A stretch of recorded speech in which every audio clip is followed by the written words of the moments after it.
Hey everybody, it's Joel. I'm back in my famous hot pink bedroom with the black polka dots to talk a little bit, almost kind of not about Dryden. We've got this great conversation going on, Gavin Revin and I, talking about the Creative Commons movement and how the Creative Commons movement fits into the Makers movement.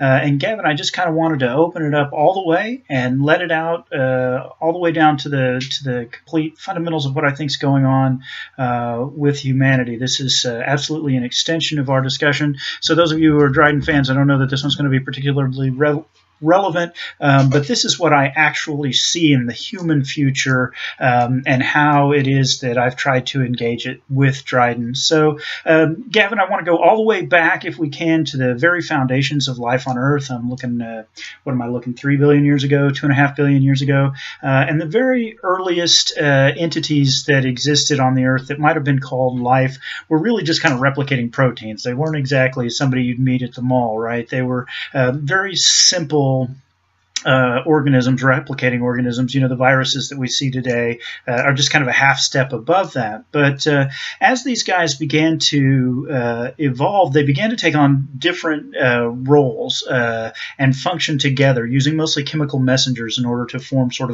of simple organisms that eventually became the sort of single-cell organism that we recognize today, where we have specialized proteins and DNA and special devices within the cell, each of which have their sort of own function. And these guys pretty much communicate using chemical messengers. RNA replication leads to blah, blah, blah, leads to blah, blah, blah, leads to blah, blah, blah. And the whole thing functions sort of autonomically, right, or automatically. It doesn't really think about what it's doing, but it does use messaging.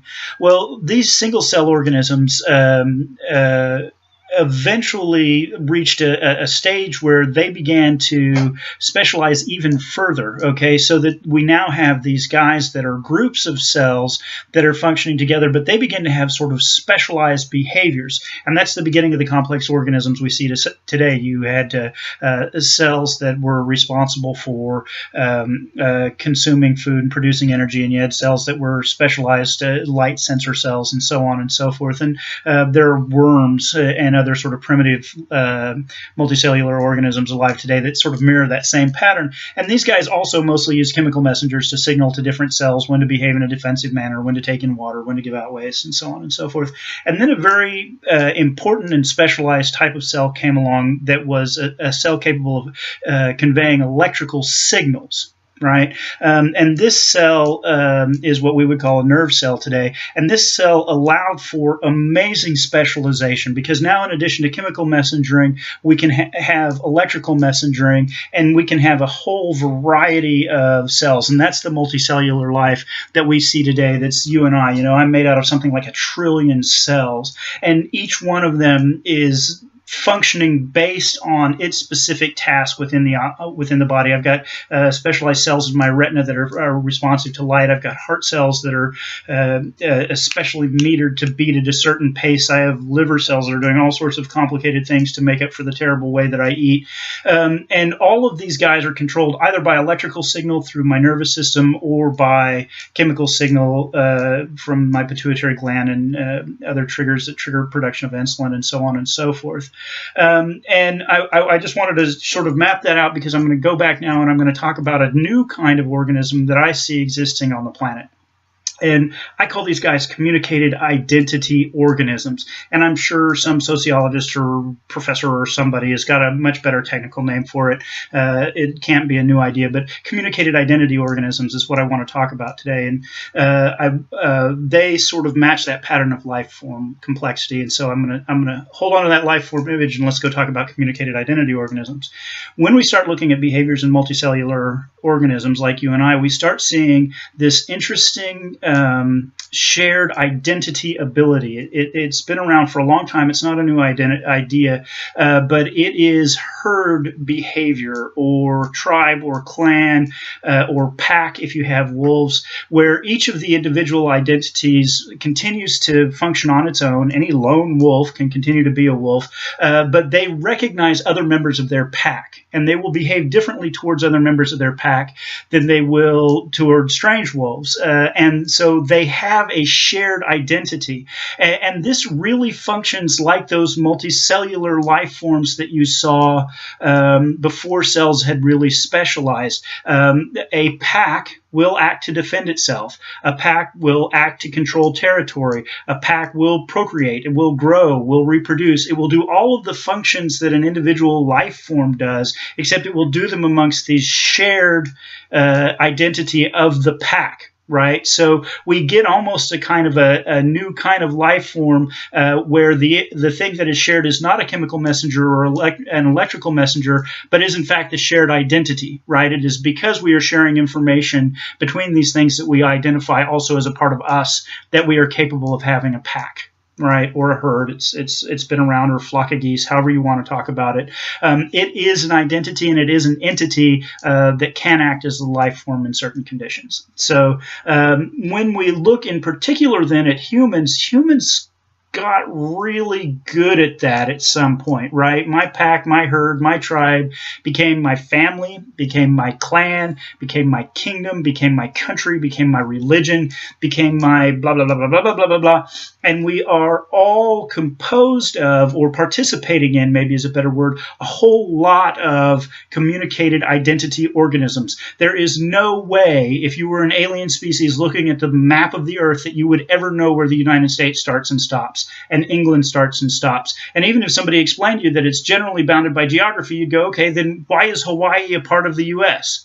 It doesn't make any sense. It's out there in the middle of nowhere, in the same way with some colonies of England. Why is Australia still associated with England, although it is its own sovereign nation at this point? But the point is that we have these communicated identities that we participate in. And at that level, this more sophisticated level, at the sophistication of a religious organization or a government or a philanthropic entity, we begin to see specialized cells. Okay, I am not a member of the American military.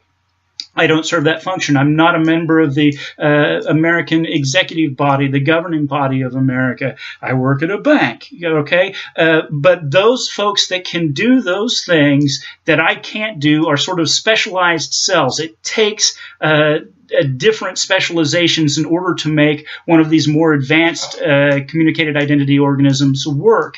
And that's exactly the sort of specialization that you begin to see in simple multicellular life forms, right?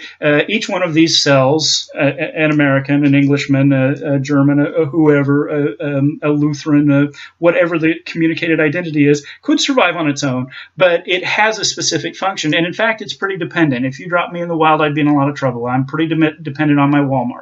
And the people who understand how to run the grocery store are people that I'm dependent on, right? So I am no longer as individual a cell as I would have been in the pack or tribe days. I've developed into this multicellular communicated identity organization with a pretty fair amount of specialization. There are a lot of people that can do things that I can't, that we need to have happen in order for this communicated identity to survive. Now, here we've arrived at the present time, and you've got to be asking yourself, what in the hell does this have to do with Dryden? Well, to me, the information technology revolution, the birth of the internet, the technologies that I'm using to communicate with you all the way across the Atlantic at the speed of light right now are as important a change in communicated identity organisms as the invention of the specialized nerve cell was to multicellular animals. Okay, we live in an era now, and will progressively in the future live in an era where we can communicate our identities immediately. And we can communicate information immediately. If you've ever had your phone buzz while you were trying to take a nap, you know exactly what I'm talking about. My identity is specializable and is immediately communicatable to everyone else on the planet. It is possible for 1 million people tonight to see this video and know my identity as the chief editor of the Dryden experiment. And the level of specialization that allows us is absolutely phenomenal. And the future that I see us growing right now is exactly a future where we are able to extremely specialize. I believe within 100 years to the point where we just wouldn't function outside of our specialization. I think that's a real possibility for humanity in the coming future, and in some ways has already happened. But what it has to say about the Dryden experiment is that we are exactly at the point where in order to be a successful writer, I never need to understand how to be a graphic artist. I never need to understand how to distribute books. I never need to understand how Amazon lays out its format to sell books. I never have to understand any of that. And you, to be a successful graphic artist, you never need to figure out how to be a great author. You never need to figure out any of the components that I handle, right? You and I are specialized entities within this larger organization called the Dryden experiment. And it's absolutely made possible by the communication revolution. You commented in your last email that just a few years ago it wouldn't be possible. Well, you're exactly right. We are at the birth of the communicated identity organisms. And the exciting thing, the really exciting thing about that is that actually gives you and I an amazing amount of control over our future, an amazing amount of control over our destiny. It sort of sounds like when you say, hey, we're going to be communicated identity organisms and we're all going to function and we're all going to have our specialized function, that we're going to end up being some sort of ant creatures who just go along and do our autonomous things. And that's exactly the opposite of what happens, because if I decided that I wanted to build customized three-dimensional sculptures, I could go out and grab those technologies and become that kind of sculptor. And then I would plug into all of the communications and all of the media and all of the guys like that make it possible for me to vend that, right? And we're at a point at which that specialization allows you and I to be exactly who we want to be. And it is powerful to the point of changing the way that government works. And I'm going to refer to that guy that I talked about before. I really need to look him up.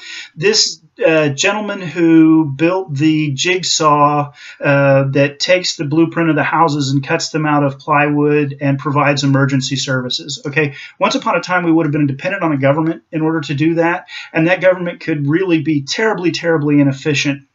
But in the future that's coming, that guy can have the ability to help all of those people, and it has to stay efficient, right? Because if he's ineffective at it, somebody else will do it better. And these very, very frustrating things that you get really tangled up about government, and God, why can't we all just figure out and blah, blah, oh, it's so obvious. Well, they will begin to happen because communicated identities will make them happen. There was a wonderful story that came out about Hurricane Sandy, which hit the U.S. 3 or 4 years ago, and the emergency services were just paralyzed. The East Coast was flooded. The lights were out, and people were on Twitter going, I run a mud jacking company. Where do you need things jacked? And services were being vended in this self-organizing way, in this automatic way, using that information technology. And exactly what will happen is self-organizing entities like that respond to emergencies, self-organizing entities like you and I building the Dryden experiment will become more and more powerful until they are the driving entities rather than what we sort of formally call governments today. That's a long ways out, and there's a lot of things to talk about how to maintain infrastructure as those changes start to happen, and it's not the end of all of the problems of the world, but you've really been challenging me to talk about where Dryden is and where Dryden functions, and Dryden functions at the moment at which communicated identity organisms get specialized enough that you and I, knowing only the skill that we have and the communication technology to get that skill out there, are capable of building an entire shared universe. Our organization right now, in its tiny infancy, works worldwide. Katerina Varenkova is a law student in Moscow. Nicholas Mall is a professor in some town in Australia. You live in Sheffield. I live in Topeka, Kansas. We are the tip of the iceberg, a part of a revolution that's coming in how humans communicate and in how communicated identity organisms work. I'm really glad to be here, and I'm really excited to be sharing it with you. All right, I'm Joel. Thanks for stopping by.